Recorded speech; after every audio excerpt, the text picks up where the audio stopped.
Thank you. Yeah, thank you, Cathaoirleach. I very much welcome the opportunity to contribute to the debate and welcome the fact, I suppose, that the bill modernises family law legislation and reflects the fact that not every child is born into a traditional marital family. And as legislators in this stall, obviously we have a duty and a responsibility to ensure that all different types of families are reflected in our legislation, and we all want to ensure that obviously this bill is 100% correct.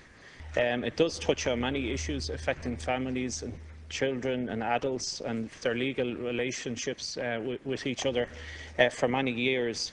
And really, obviously, Minister, we don't want to see any of this end up in court, where they'll be arguing over different constitutional points. So it is very important, obviously, that every section and every part of this bill is fully teased out to ensure that there are no unconsequential effects by not actually debating fully every part of this legislation. And as other speakers have stated, it is a very complex piece of legislation, very large, 172 sections in total. And it really hasn't been possible, I don't think, for many members to read it from beginning to end. And like other colleagues, I do have concerns about some sections of the bill, and a bit concerned that it might be it seems to be rushed through the Dáil here, with the committee stage already scheduled for next week. And just to ask on that point, Minister, as to why TDs can't be accommodated and to actually have the committee stage here in the chamber rather than to having it in the committee rooms. And I suppose we all know that bad legislation or rushed legislation is bad legislation. And on committee stage, just to ask how much time, Minister, will be allocated for each of the sections and dealing with the different parts of the bill. And as other deputies stated, the whole issue of surrogacy hasn't been included in this legislation. Just to get the background for that, and if you decided, which you have decided to deal with that uniquely, why weren't other parts dealt with uniquely in different bills, such as guardianship and adoption and donor-assisted human reproduction? Like, why was it surrogacy that's been dealt with in a standalone bill? Like other deputies, I agree that there are some positive elements in the bill. Particularly parts 4, 5, 6, 7, 8, 10 and 12. They all seem to be good. Obviously, they could be looked at in more detail, and perhaps amendments might be tabled in due course. But I suppose worried or concerned about the following parts, which don't seem to be child-centred, and they will be the changes to the adoptions law and the donor-assisted human reproduction.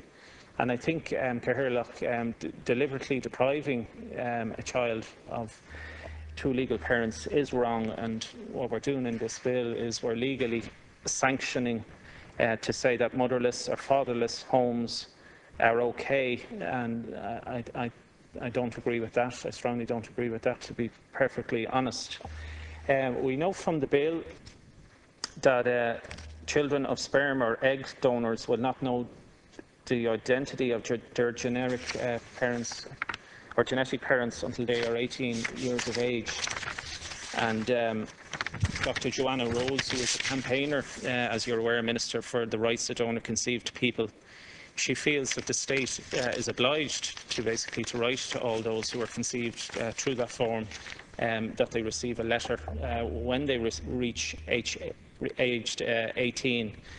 Because obviously not every parent is able or will necessarily have that conversation with the child when it reaches 18 years of age, because it would be a very difficult conversation to have to explain how the child was actually conceived, and that child as well might not necessarily apply as well for a birth certificate to know fully about their parents. And regarding donors and their right to veto access to identifying information for their donor offspring, if the donor's welfare requires it. I'm just wondering what the Minister means by the donor's welfare. Obviously, we all know people who have been adopted, and there's been huge legislation gone through this House so that people could get to know who their parents are in the first instance. But we're deliberately not allowing people find out this natural information, because there is a huge curiosity, particularly as people grow older, to know more about their origin, more about their identity, and putting together, I suppose, a family tree, which happens quite a lot at the moment. So I think all in all, we need to learn, obviously, from the mistakes in the UK all around donor-assisted human reproduction, and very much heed the warnings that have been put out regarding that. Regarding the access orders, just to ask Minister why that's been dropped now from the bill. That was originally included, as Deputy Alan Shatter said yesterday in the Dáil, that sanctions would be imposed on parents who breach access orders.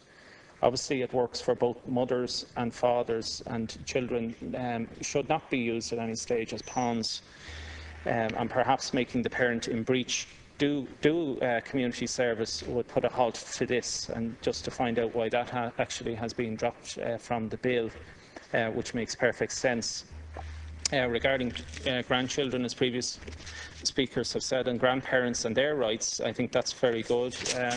Obviously, because of the reality of breakdowns in relationships, that grandparents are left effectively becoming parents to a certain level, because of particularly if both parents are out working on a day-to-day basis because of huge mortgages or whatever, that they're left doing a lot of work, so that they should be recognised. That's only right and proper in this legislation. Regarding, I suppose, the family courts and reform of the family courts, Minister, we all know that that's very badly needed. I would like to have seen a bigger push towards alternative resolution and mediation, and keeping a lot of cases out of court, because it is a costly and a very traumatic experience for both parents involved, having to deal through a court system which we already know is backlogged in the first instance.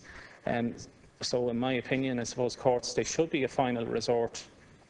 That mediation, alternative resolution should be used a lot more. So perhaps you could comment in relation to that. I feel obviously that the children's voice is not being heard fully in this legislation.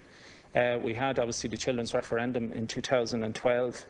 However, this bill has done very little to progress in law to allow a child to have their say. The right of a child to express their views to the court should be included in all legislation. We know at the moment that the court can appoint an external body to determine and to listen to the child's views and relate some back to the judge. But this appointment of an external body, that's at the discretion of the court, so there's no right that absolutely has to happen. So I think that's very important, obviously, that children's voices be heard.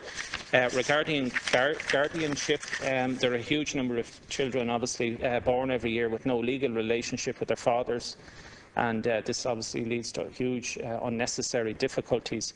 I'm just wondering why you have introduced that test into the legislation, that they have to live with the mother, the father, in order to gain access.